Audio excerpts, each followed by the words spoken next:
네, 중동 상황 좀 살펴보겠습니다. 쿠르드족이 미국 정부와 손을 잡고 이란을 겨냥한 지상 공격 작전에 들어갔다는 보도가 나왔습니다. 이란은 이 사실을 부인했습니다. 백악관 트럼프 대통령이 쿠르드족 지도자와 통화한 사실은 인정하면서도 지상전 투입에 대해서는 사실이 아니라고 반박하고 있습니다. 네. 한편 미국과 이란 간 협상 이야기가 전해지면서 코스피는 10% 이상 급등했는데요. 안보 그리고 관련 경제들 백승훈 한국외대 중동연구소 전임연구원, 권혁중 경제평론가와 함께 이야기 나눠보겠습니다. 두 분 안녕하십니까? 안녕하십니까? 네, 안녕하십니까? 네, 어서 오십시오. 자, 일단 지금까지 상황들 계속해서 새로운 뉴스들이 나오고 있습니다. 좀 어떻게 보고 계십니까? 네, 지금 뭐 계속해서 공습이 이어지고 대응이 이어지고 민간인 피해가 일어나고 또 이란의 그 공격 목표물이 그냥 상징적인 목표물뿐만 아니라 그 주변국의 경제적 중요한 그 정유 시설이라든지 아니면 항만 시설 그리고 뭐 민간 시설까지 다 공격을 해서 이게 확전이 되는 거 아닌가 싶었는데 예.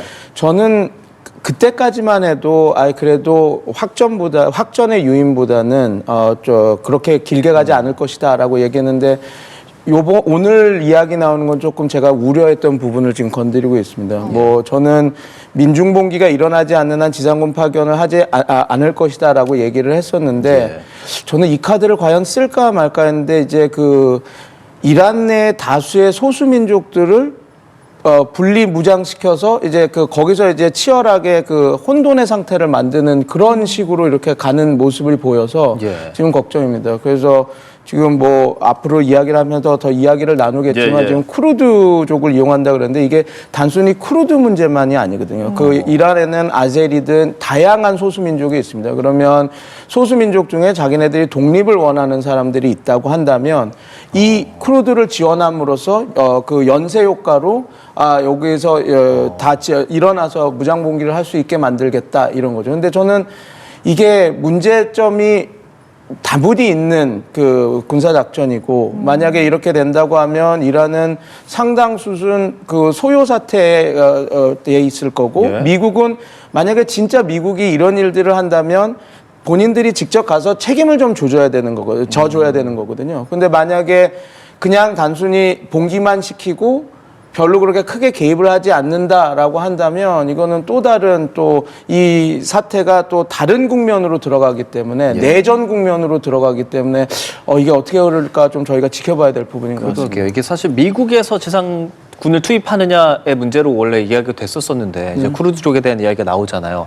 이게 어떤 의미로 좀 어떻게 다르게 좀 변화하게 되는 겁니까? 제가 지상군 파견이 미국이 쉽지 않기 때문에 이스라엘도 쉽지 않기 때문에 확정 가능성을 낮게 제가 분석을 많이 했었습니다. 그 실제 미국이 뭐 입시 없다, 우리는 울렁증 없다, 나는 지상군도 파견할 수 있다라고 하지만 그게 현실적으로 맞지가 않았거든요. 그런데 지금 쿠르드 카드를 꺼낸 겁니다. 그리고 이 이야기가 없었던 얘기는 아닙니다. 뭐 CIA하고 이스라엘의 모사드가 접촉을 이미 했었고 실제 그 쿠르드 무장 단체에서 정보와 그 무기 협력을 요청했다라고 하는 정보는 있었는데 제가 언론에서는 많이 얘기를 안 했던 이유는 그게 확실히 확정된 것이 아니기 때문에 이렇게 이야기를 했었습니다. 근데 지금 또 뭐 호사가들은 무슨 얘기를 했었냐면 작년 12월, 1월 그 이란의 그 시민 소요 사태 때도 쿠르드족들을 이용했다라고 이야기가 나왔었거든요. 이란 측은 강력하게 주장을 했었었고요. 그래서 내정 간섭이고 이런 이야기들 그다음 내란 모의다라고 이렇게 얘기를 했어서 이렇게 문제가 됐었는데 지금 어느 정도 실체가 있었던 얘기였다라는 게 이제 드러난 얘기 아닌가 싶습니다. 근데 뭐 지금 우리가 아는 것처럼 좀 언론 보도가 조금 그러니까 지금 엇갈리고 있긴 합니다. 네, 그래서 뭐 그 팍스 뉴스나 알자지라에서는 쿠르드족 수천 명이 이미 이란에 들어가기 시작했다라고 이야기를 했었고 이란으로 진입해서 들어가고 있겠다 하고 있었는데 이란의 준 관영 매체는 아니다. 그건 사실이 아니다 얘기했고 또 이라크의 쿠르드 쪽에서도 우리 이라크 쪽에서는 어떠한 쿠르드 세력이 넘어가거나 도움을 준 적이 없다 이렇게 얘기를 하고 있어서 실제 이것이 사실인가 아닌가는 조금 더 지켜봐야 되긴 하지만 아까 말씀드린 대로 이전부터 계속 나왔었던 얘기고 어느 정도 신뢰할 수 있는 언론 매체에서도 보도한 내용이기 때문에 확실히 쿠르드족을 쿠르드족이 이란 내 쿠르드족이 움직이고 있고 또 움직이려고 하는 여러 가지 그 이란과 미국의 시도는 있었다 이렇게 보는 게 맞을 것 같습니다. 그런데 여기서 쿠르드족이 지난 이라크 전쟁 때 앞서 트럼프 일기 시절이었습니다. 그렇죠. 그때 2019년에도 시리아 내전에서 미국 대신해서 싸웠었는데 미군 떠나면서 철저히 외면당했었거든요. 그런데 쿠르드족이 이번에 다시 좀 참전을 할 거라고 보시나요? 그래서 이겁니다. 만약에 참전을 했다면 보장을 받았겠죠. 어떤 보장을 받았겠죠. 이거는 저의 추정의 영역이기 때문에 예. 지금 앵커님이 말씀하셨듯이 과거에 토사구팽을 당했던 일이 너무 많기 때문에 요번에 만약에 이런 식으로 무장 세력이 침투를 해서 자기 목숨까지 걸어가면서 들어갔다면 어떤 보장을 이렇게 받았겠죠. 그 보장이 성공하면 이란을 넘겨주겠다는 아닐 겁니다. 왜냐하면 그러니까 이라크와는 달라서 쿠르드족이 지배하는 지역이 엄청 크거나 그 수가 많지는 않거든요. 그래서 이란이라고 하는 땅이 너무 크고 아까 말씀드린 것처럼 여러 소수 민족이 있기 때문에 쿠르드만의 이란을 만들어줄 수는 없습니다. 그럼 그 안에서 네가 어떤 쿠르디스탄 지역을 이렇게 해서 네가 자치권을 갖고 있을게 해줄게 만약에 그렇게 보장을 했다면 이게 또 어떤 문제가 생기냐면 다른 그 아제리 계열 다른 소수 민족들도 똑같이 그렇죠. 그런 것들을 원할 겁니다. 그리고 또 하나 있는 게 쿠르드족은 이라크, 이란, 터키, 시리아에 퍼져 있는 한 3,500만 정도의 인구가 되는 민족입니다. 그런 나라 없는 민족이죠.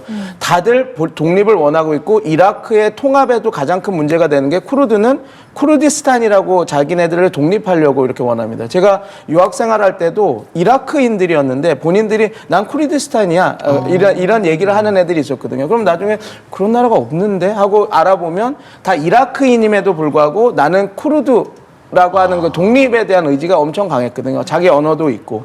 근데 그런 상황이기 때문에 이 문제가 지금 충돌하는 겁니다. 이란에 이런 쿠르디스탄 독립 자치구가 생기면 이라크와 시리아와 이란과 이런 게 만들어서 통합 정부를 하려고 그러면 이거는 또 다른 문제거든요. 터키가 가장 싫어하고 터키가 가장 위협을 느끼는 부분입니다. 그리고 시리아에 지금 순니파 알샤라 행정부가 생겼는데 거기도 쿠르드족이 만약에 독립하려고 그러면 당연히 싸울 수밖에 없겠죠. 그래서 제가 그런 소수민족들을 이용한 이런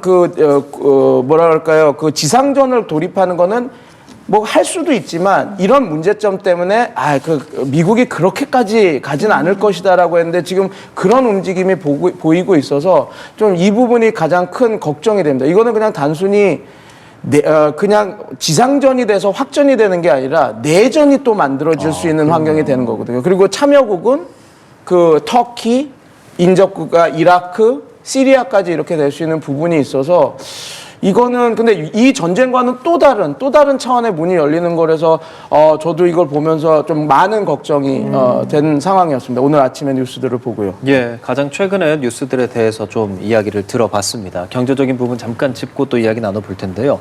일단 저희 국내 주식 이야기를 안 할 수가 없습니다. 정말 요즘 주식 정말 20% 넘게 떨어졌다. 오늘도 많이도 회복하지 않았습니까? 네, 저는 개인적으로 이런 장 되게 싫어하는데 양 이틀간 20% 합산해서 떨어졌다가 오늘 10% 넘게 이제 오르기도 하고요.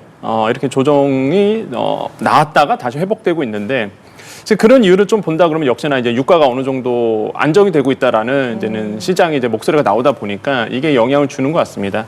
이제 5월 인도분 브렌트유 같은 경우가 일단 한 81달러에서 전장 대비 이제 멈췄는데, 근데 지금 시간으로 보면 다시 오르고 있거든요. 한 83달러 정도 이제 오르고 있고, 서부 텍사스유 4월분 같은 경우 한 74달러 하고 있는데, 지금 보니까 한 77달러까지 좀 오른 상태입니다. 어쨌든 간에 어제 영향이 이제는 뉴욕 증시에 영향을 줬고, 그게 또 우리 시장에 영향을 주면서 유가가 어느 정도 안정되는 거 아니냐. 물론 많이 올랐지만, 그래서 여기서 진정되는 거 아니냐. 이런 얘기가 나오면서 이제는 주식시장에는 어느 정도 안도감을 준 부분이 있겠고, 두 번째로는 이제 미국 상원에서 있었습니다. 그러니까 의회에서 사실상 트럼프 대통령을 견제하기 위해서 이 제안 시도, 그러니까 결의안을 통과시키려고 했는데 상원에서 부결시켰거든요.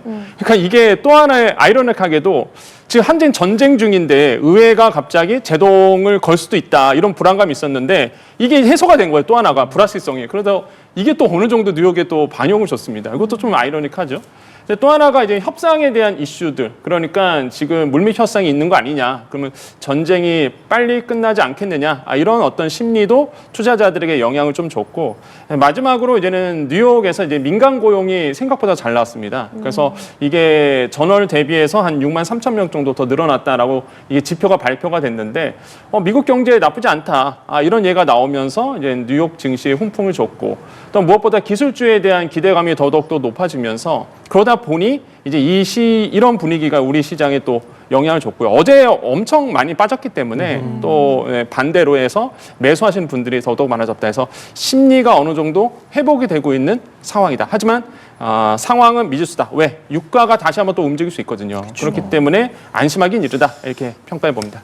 사실 뭐 삼성전자나 하이닉스의 실적들이 좋게 나올 거라는 걸 알고 네. 있잖아요. 그런 지표가 나오고 네. 있는 상황이고. 그런데 이럼에도 중동 정세가 이렇게 계속 이어진다고 하면 계속해서 변동성이 클 거라고 보십니까? 네, 저는 계속 변동성은 나와준다라고 생각을 해보겠고요. 가장 큰 핵심은 이제 유가입니다. 그리고 우리가 지금 잊어버리고 있는 게 있는데, 그러니까 그 호르무즈 해협에서 들어가는 여기서 나오는 이 기름이 다 어디로 가느냐로 본다 그러면 이제 아시아권으로 많이 가잖아요. 네. 그럼 그 기름의 정말 많은 부분들을 누가 사갈까 본다 그러면 중국입니다. 그러니까 중국에서 많이 사가는데. 근데 중국에 만약에 기름이 비축류가 어느 정도 있는지 모르겠지만 만약에 이제는 기름에 대한 유가에 대한 문제가 생긴다 그러면 중국 경제 망가지거든요.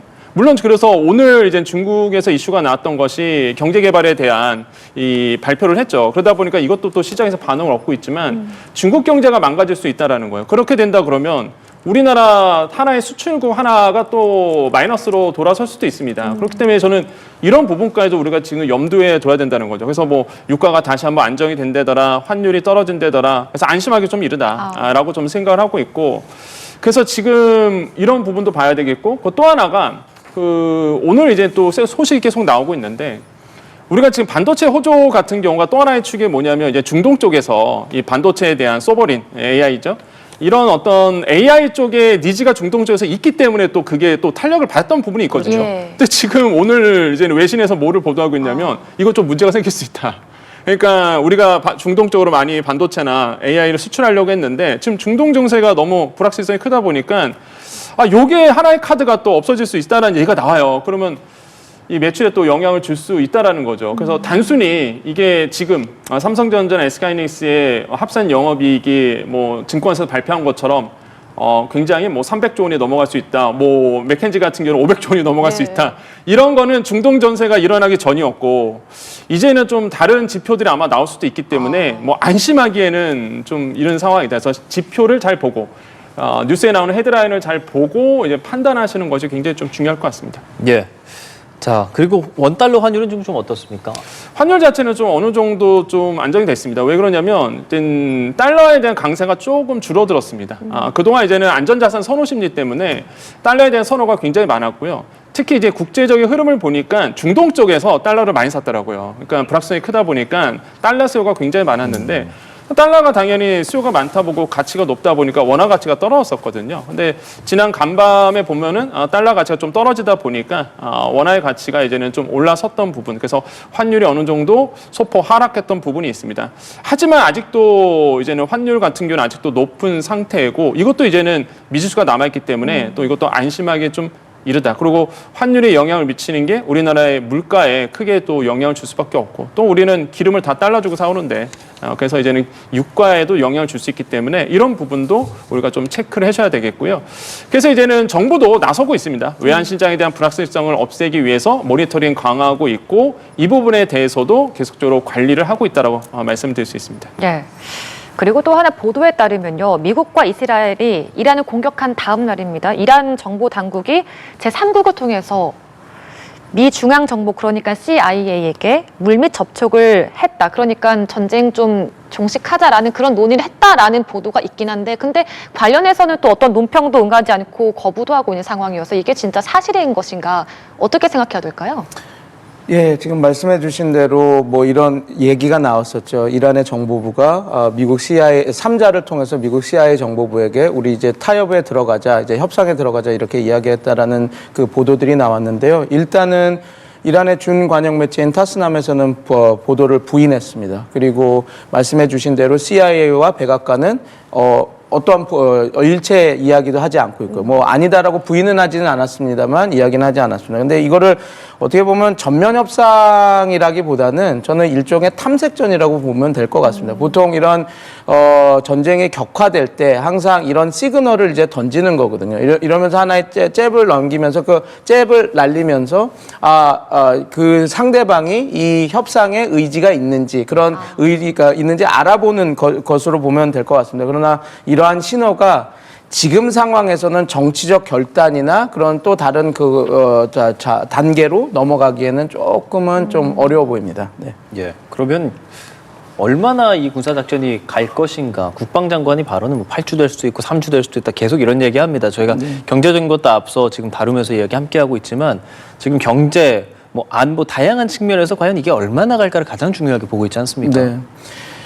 8주, 3주, 2주 이 얘기는 트럼프 행정부뿐만 아니라 그 군내에서 잘 사용하는 전략적 모호성입니다. 왜냐하면 상대방에게 우리가 언제 끝날 거다 그런 계획을 알려주지 않고 이게 더 갈 수도 있고 이럴 수도 있다 하면서 상대방을 압박하는 거죠. 그런데 결국은 원래 제가 이 크루드 사건이 벌어지기 전까지는 이 기간이 4주, 5주 그냥 마냥 늘어나기가 어려울 거다라고 이야기했던 거는 이게 지금 소모전 국면으로 들어갔기 때문에 그렇습니다.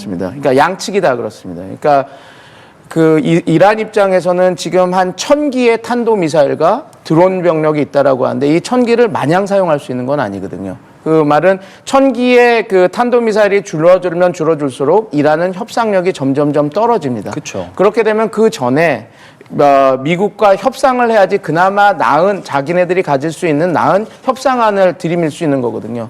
그리고 미국도 똑같습니다. 미국은 뭐 전쟁을 뭐 끝까지 할 수 있다 이렇게 이야기는 하고 있지만 모르겠습니다. 그 군사 뭐 공격 무기에 대해서는 비축량이 많을 수 있어도 요격탄, 그러니까 페이트리엇 미사일과 사드 미사일은 전혀 다른 개념입니다. 왜냐하면 일전에 보도도 나왔었는데 작년 6월 12일 전쟁을 복기해 보면 그때 미국이 성공적으로 이란의 공격을 99% 다 막고 그러지 않았습니까? 네. 그때 미국이 가지고 비축하고 있는 요격탄의 보유량의 25%를 다 소진했다라는 얘기가 나왔거든요.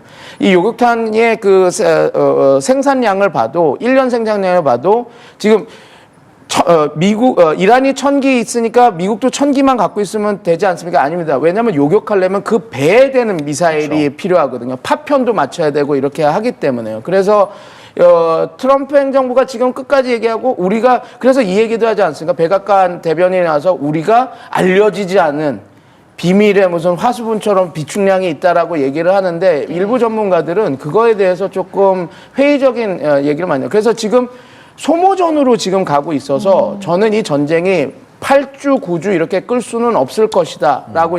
그리고 왜냐하면 이 요격탄은 여기에서만 쓰이는 게 아니라 지금 이란, 미국과의 전쟁에만 쓰이는 게 아니라 본토에서도 해야죠. 본토에도 써야 되고 우크라이나, 맞아. 러시아 전쟁에서 써야 되고 지금 대만 사건이 어떻게 될지 모르지만 그걸 준비해 놓고 있어야 됩니다. 그럼 오히려 지금 입장에서는 시진핑 주석은 저는 조금 속으로는 웃으면서 보고 있을 것 같습니다. 써라. 더 써. 그러면 중국의 운신의 폭이 넓어질 수가 있기 때문에 그렇죠. 그래서 트럼프 대통령이 그냥 나는 하나만 봐. 난 이란만 볼 거야 라고 하면 어느 정도 오래 끌 수 있겠지만 4주, 5주. 그래서 트럼프 대통령이 처음에 이 전쟁을 시작할 때 4주를 얘기했던 것도 저는 그런 계산이 다 있고 그 군부대에서 얘기를 들었어서 4주라고 얘기했을 거라고 생각합니다. 왜냐하면 저희도 처음 4주 얘기를 들었을 때 저희 같은 정치 안보 전문가들이 왜 4주를 얘기했지? 도대체 4주가 뭘 의미하지? 그게 되게 궁금했거든요. 왜냐하면 정권 교체는 4주에 절대 일어날 수 없습니다. 특히 지상군 파견도 하지 않는 상태에서. 그러면 저게 무슨 얘기일까라고 했을 때 나중에 보면 그 4주는 아마 그 장성들이 트럼프 대통령님 우리가 그러니까 군사무기는 요격탄도 있어야 되는데 방어 미사일도 있어야 되는데 이게 마냥 갈 수는 없고 4주 안에 끝나야 우리는 세계 전략을 하는 군대이기 때문에 그걸 할 수 있을 겁니다 하고 얘기를 들었던 것 같습니다. 그래서 저는 양쪽 소모전을 하고 있고 그래서 전쟁은 오래 가지 못하고 어느 선에서 서로의 승리를 주장할 수 있는 어떤 출구가 만들어지면 협상이 이루어질 거라고 봤는데 그렇죠. 지금 이제 쿠르드족이 들어오면서 이제 조금 어떻게 될지는 모르겠습니다. 물론 아까 말씀드린 대로 이게 사실인지 어떻게 진행이 될지는 저희가 조금 더 지켜봐야 되긴 하겠지만 그렇죠. 이게 쿠르드족이 진짜로 테헤란이나 이런 쪽으로 진격을 하고 내전 같은 거, 내전 형상의 장기전으로 발발을 하고 이란이 진짜 그런 소수민족들이 다 들고 일어나서 지금 복잡한 상황이 된다면 뭐 전쟁은 더 늘어날 확률이 높아진 거죠. 미국 입장에서는 지상군 파견하지 않고 이 정도 수준에서 공격 무기를 하면서 이렇게 할 수가 있으니까요. 그래서 그런 부분에서 그래서 또 근데 한 가지 희망이라고 할 수 없고 이런 게 만약에 이란이 이 내전을 잘 막지 못한다면 그럼 이란 입장에서도 빨리 협상을 해야 되는 그런 또 요인들이 있기 때문에 저는 뭐 아직까지는 막 어떤 전문가들은 뭐 8주 끝까지 간다라고 하는데 그 정도까지 흐르지 않고 끝나지 않을까 저는 조심스럽게 그렇게 전망해 봅니다. 말씀하신 그런 안보적인 것 외에도 사실 길어지면 조금 힘들 수 있는 게 경제적인 거지 않겠습니까? 맞습니다. 평론가님 이야기 좀 듣기 전에 일단 우리 입장에서 호르무즈 해협 같은 것도 굉장히 집중적으로 보게 되고 이거는 전쟁이 끝나기 전까지는 그런 상황은 계속 이어질 거라고 보십니까? 풀릴 수가 없죠. 왜냐하면 문제는 호르무즈 해협이 봉쇄를 실제 길에나 이런 설치를 했냐가 아니냐가 중요한 게 아닙니다. 뭐 경제 전문가시니까 훨씬 저보다 더 알고 좋은 얘기를 많이 해주시겠지만 보험료도 다 올라갑니다. 그러니까 이게 전쟁 위험 지역이라고 한다 그러면 이 배에 대한 보험료도 올라가면 그건 운임이 올라가고 기업을 운영하는 선사 입장에서는 그럼 수지단가 안 먹으면 그 항로를 취소해 버리거든요. 예. 그러니까 실제 봉쇄가 일어나지 않아도 봉쇄한 거와 똑같은 효과가 일어나기 때문에 이 전쟁이 멈추지 않는 한 그리고 이 불확실성이 없어지지 않는 한 위협이 없어지지 않는 한 봉쇄 효과는 계속되고 그러면 앵커님께서 말씀하신 경제 압박이나 경제 위기는 계속해서 지속될 수밖에 없는 상황에 우리가 그럼 뭐 미군을 거기에 투입시킬 가능성도 뭐 일부 언론에서 보도를 하던데 어떻게 생각하세요? 뭐 에스코트를 해서 이렇게 간다 이렇게 하는데 그러면 이렇게 생각을 합니다. 그 뭐 일일이 미국 항모가 그 배들을 다 그렇게 에스코트해서 들어갈 수도 없고 그게 50km 폭밖에 안 되는 겁니다. 오히려 컨제스천, 그러니까 막 더 이렇게 혼란스러워질 수도 있고 오히려 그렇게 잔뜩 볼러 왔을 때 저는 이렇게 생각합니다. 제가 이란 군사 전략 가면 아니 미국 말고 뒤에 따라가는 배 하나만 딱 공격을 해서 멈추게 하더라도 호르무즈 해협이 막히는 거거든요. 우리 고속도로를 한번 생각해 보십시오. 고속도로에 가벼운 접촉사고가 나도 뒤에 막히죠. 배들 1시간, 2시간 기다려야 됩니다. 호르무즈해는 그 해협은 되게 폭이 좁은 공간이기 때문에 미군이 그런 식으로 항모를 해주겠다라고 해도 충분히 막힐 수 있는 그런 군사작전을 할 수 있고 또 하나 이겁니다. 미국이 에스코트를 해주겠다. 그리고 보험료가 올라가서 걱정해. 그럼 우리가 그 보험료를 할 수 있는 어떤 기구를 만들어서 보험료를 대주겠다 얘기하는 것은 이미 미국도 아픈 데를 찔린 겁니다. 만약에 그게 절대로 문제가 안 됐으면 아이고 이란 그렇게 해봐라 아무것도 안 한다 그러는데 본인들도 아 이게 문제가 되겠구나 싶으니까 안정화를 시키기 위해서 우리가 에스코트 해줄게 그리고 보험료 같은 거 우리가 그 예산 이렇게 해가지고 지원해줄게 이렇게 얘기 나온 거 자체가 이미 그 시장에 개입을 하겠다라는 거고 그 개입하겠다라는 거는 아픈 데를 찔린 거구나라고 역으로 생각하면 돼서 지금 뭐 호르무즈 해협 지금 이런 경제 위기나 이런 것들은 이 전쟁이 끝나지 않으면 좀 풀리기가 쉽지 않은 상황이다 이렇게 보시면 될 것 같습니다. 네, 실제로 이란에 따르면 호르무즈 해협에서 유조선 열척 피격했다 이런 보도도 나오고 있어서 국제 유가가 계속해서 상승하고 있습니다. 이런 가운데 우리나라의 석유 비축량 어느 정도 충분하다고 보시나요? 지금 이제 정부의 통보에 의하면 한 6개월분 정도 이제 비축이 가능하고 있다 이렇게 이제 얘기를 하고 있는데 한 208일이라고 이제 얘기를 했거든요. 그러니까 보면 한 6에서 7개월 정도는 이제 비축량이 있다 이렇게 얘기를 하고 있습니다. 그래서 정부 비축이 한 7,600만 배럴이고요. 민간에서 비축하고 있는 게 한 7,300만 배럴 정도 해서 거기다 이제 앞으로 3개월 동안 또 비축할 분량까지 해서 208일이라고 이제는 얘기를 했는데 그렇게 된다 그러면 이제 6개월 정도 이제 버틸 수 있는 거죠. 근데 이제는 좀 저는 이제 걱정이 되는 게 아까 말씀 주신 것처럼 호르무즈 해협이 과연 이제 사실상 지금 폐쇄 상태에 있다고 좀 보고 있는데 근데 아픈 데를 찔렀다고 이제는 말씀하셨잖아요. 그러니까 미국 입장에서 왜 아픈 데를 찔렀을까라고 본다 그러면 물가 때문에 그렇거든요. 결국에는 이 호르무즈 해협의 중요성은 전 세계 물동량의 거기서 나오는 25%, 한 20%, 25% 담당하고 근데 우리나라는 중동산을 69% 거의 70%입니다. 기름에. 그다음에 거기에 95%는 저 호르무즈 해협을 지나가요. 그러니까 당연히 이제는 우리나라뿐만 아니라 뭐 우리나라도 가장 큰 타격을 받겠지만 전 세계의 이제 물가가 많이 치솟을 수밖에 없습니다. 지금 트럼프 대통령이 입지가 좁아지는 이유가 지금 중간선거 앞두고 아시겠지만 물가가 높아져서 소비자분들이 이제는 서민들의 생활이 팍팍하다라는 얘기가 나오거든요.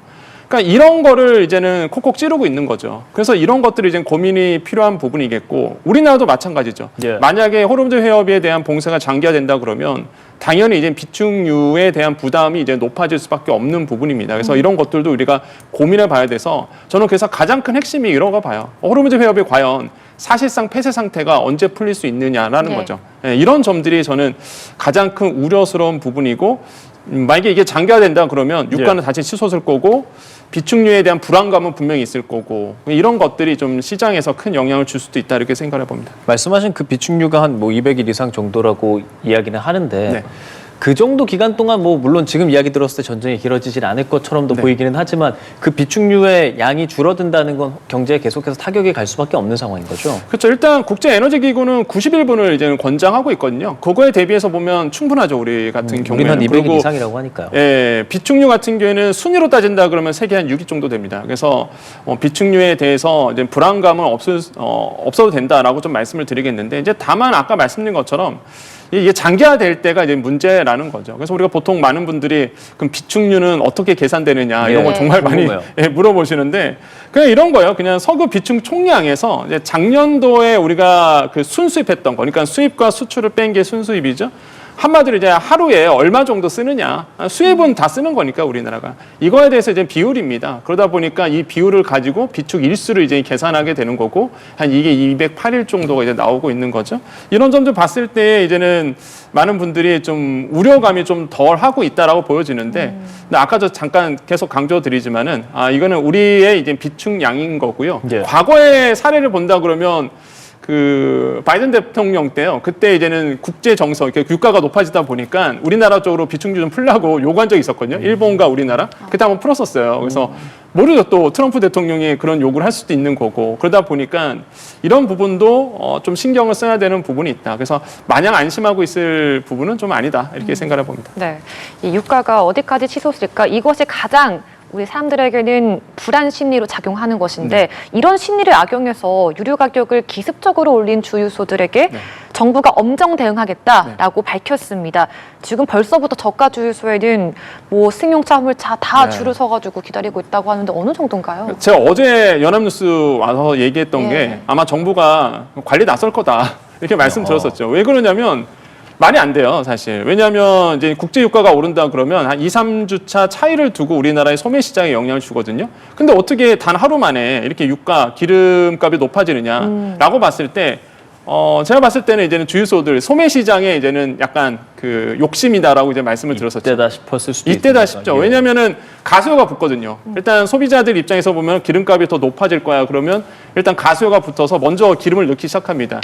이 기회를 이제 살리는 거죠. 이제 소매점에서는요. 그러다 보니까 휘발유 가격을 계속 경유 가격을 높이 부르는 건데 이런 거는 이제는 컨트롤해야 됩니다. 그래서 네. 정부가 해야 될 일이고요. 그래서 역시나 이제 오늘 이 부분에 대해서 이제는 대통령께서 얘기를 했고 이 부분이 아마 정부가 나서서 뭐 당합행위라든지 아니면은 이 소매 시장의 이제는 불공정 이런 것들을 좀 잡아 나갈 것이라 보고 있고요.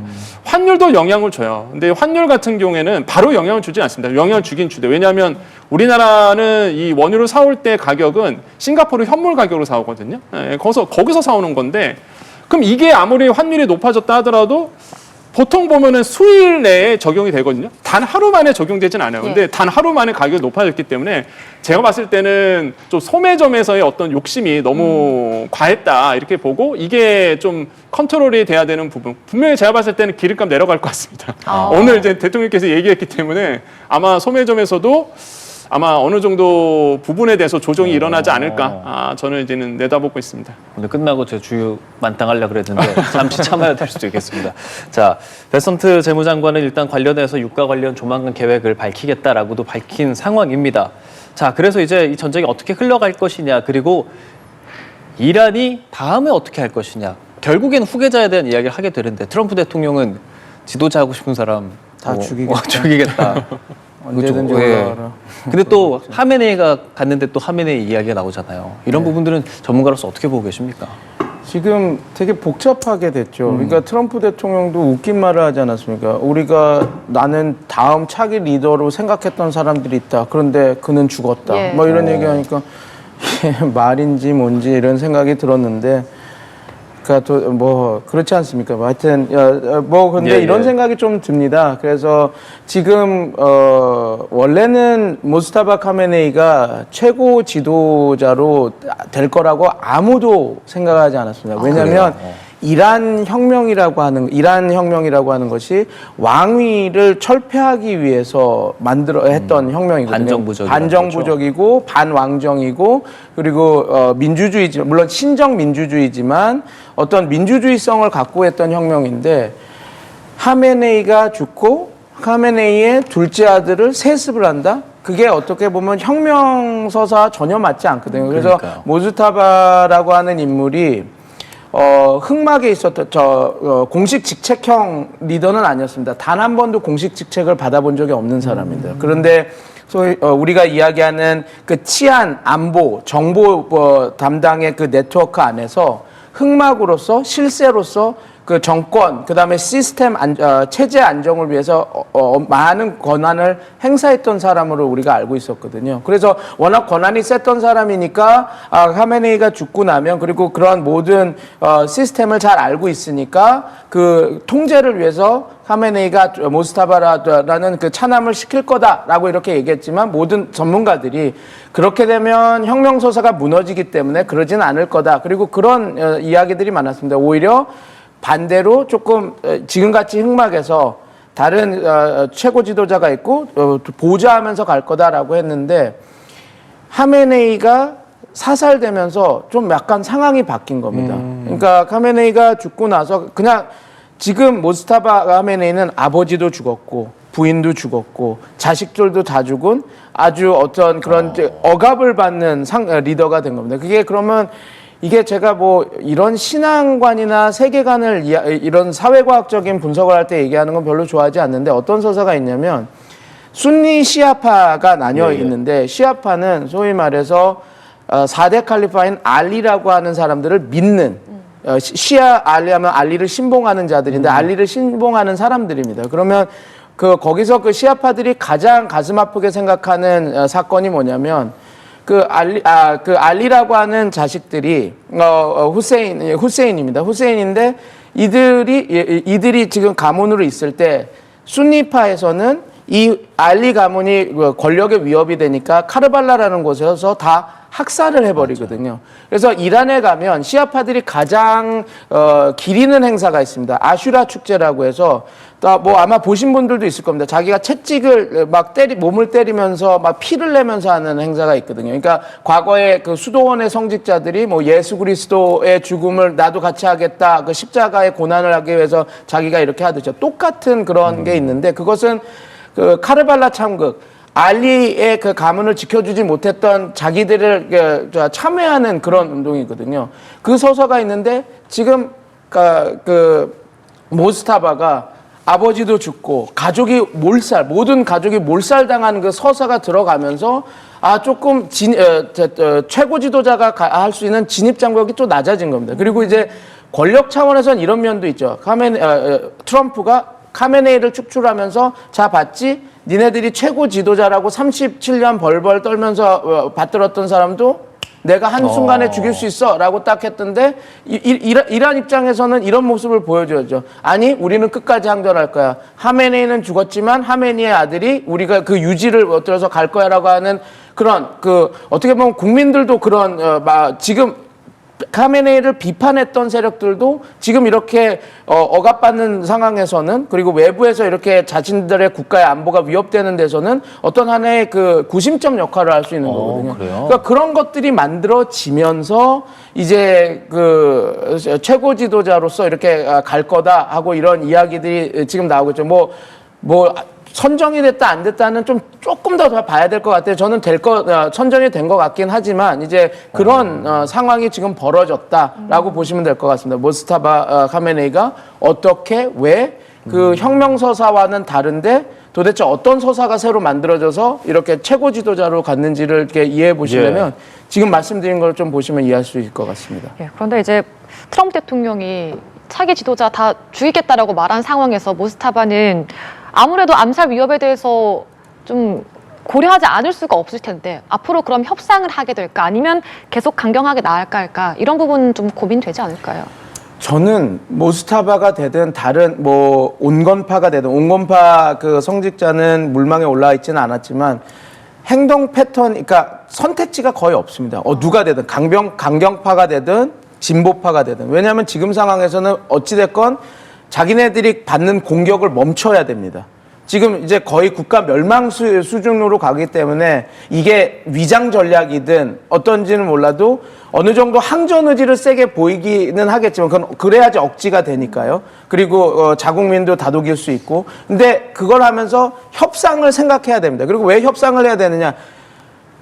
보수파, 그러니까 만약에 강경 우파라고 한다 그래도 이란 입장에서 시간을 벌어야 되거든요. 시간을 벌어야지 자기 재정비를 하지 않을 거 아닙니까? 그래서 말씀드린 대로 지금 상황에서는 강경파든 아니든 누가 되는 게 중요한 게 아니라 상황이 사람을 만들고 상황이 환경이 그런 정책들을 만들기 때문에 그런 패턴으로 갈 거다. 근데 저는 여기서 약간 저의 그 분석이지만 오히려 강경파인 하메네이가 되는 것이 협상력을 더 높일 수 있다. 협상 가능성을 높일 수 있다고 생각합니다. 왜냐하면 우리도 그렇지 않습니까? 강경 우파가 됐을 때 북한과의 전향이 많이 일어납니다. 왜냐하면 북한에 대해서 계속 나쁜 소리를 하고 센 얘기를 냈기 때문에 정책 결정자가 됐을 때 오히려 북한과 우리가 협상하자 이렇게 얘기할 때 오히려 여론이나 언론들이나 그 국민들이 좀 더 유하게 받아들인다라는 거죠.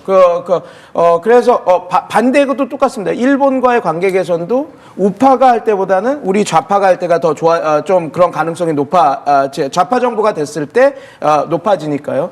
그러니까 비슷한 측면으로 하메네이가 당연히 강경파고 그러긴 해서 그냥 단선적으로 피상적으로 강경파니까 계속 항전할 거다라고 이렇게 분석을 하시는 분들이 있는데 저는 오히려 하메네이기 때문에 오히려 운신의 폭이 좀 넓다. 왜냐하면 미국과 협상을 하고 대화를 해도 아버지를 죽인 애랑 협상하는데 제가 딴 뜻이 있겠어? 뭐 진짜 이렇게 하겠지. 그런 운신의 폭이 넓기 때문에 하메네이가 된다 하고 아직 확정된 건 아니니까 된다 하면 또 다른 국면이 나올 수도 있어서 조금 더 그거는 좀 지켜봐야 된다. 저는 그렇게 이야기하고 싶습니다. 예, 두 분께 이제 한 번씩 조금 마무리 질문을 좀 드리고 싶은데, 자 이제 이 전쟁이 어떻게 가느냐에 따라서 앞으로의 상황들은 많이 달라질 겁니다. 뭐 방향성, 오래 지속이 된다거나 빨리 끝난다거나 유가나 환율이나 또 특히나 뉴욕 증시에도 많은 영향을 미칠 거고요. 네. 어떤 관점에서 바라보고 있는지 좀 종합적인 질문 드리고 싶은데요. 두 가지를 좀 말씀드리고 싶어요. 일단 뉴욕 증시와 우리 증시는 지금 현재는 디커플링 상태다. 예. 왜 그러냐면 미국은요 산유국입니다. 그리고 에너지 많습니다.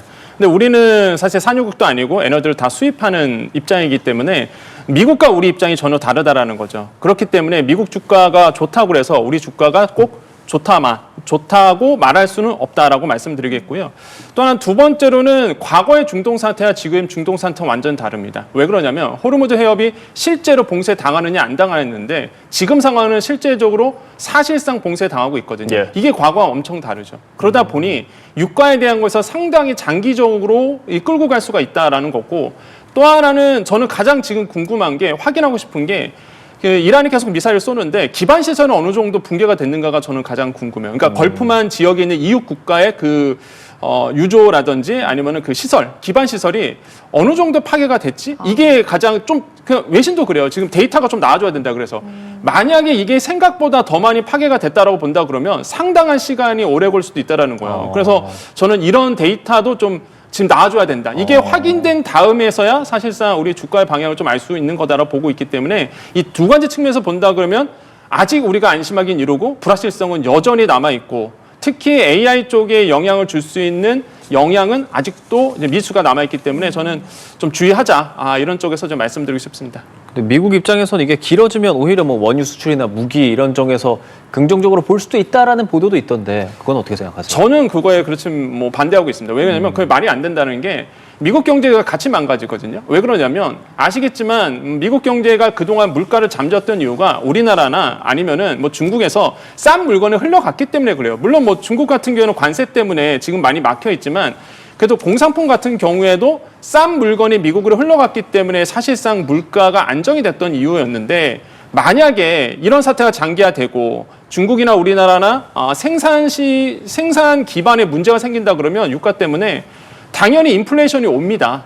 그리고 무엇보다 우리나라도 지금 스태그플레이션 얘기가 물론 뭐 스태그플레이션 온다는 얘기가 아니라 일각에서 이런 목소리가 나오고 있고 예. 미국도 똑같아요. 지금 물론 스태그플레이션이 아니지만 이대로 가다가는 진짜 물가 계속 오르고 침체에 오는 거 아니야?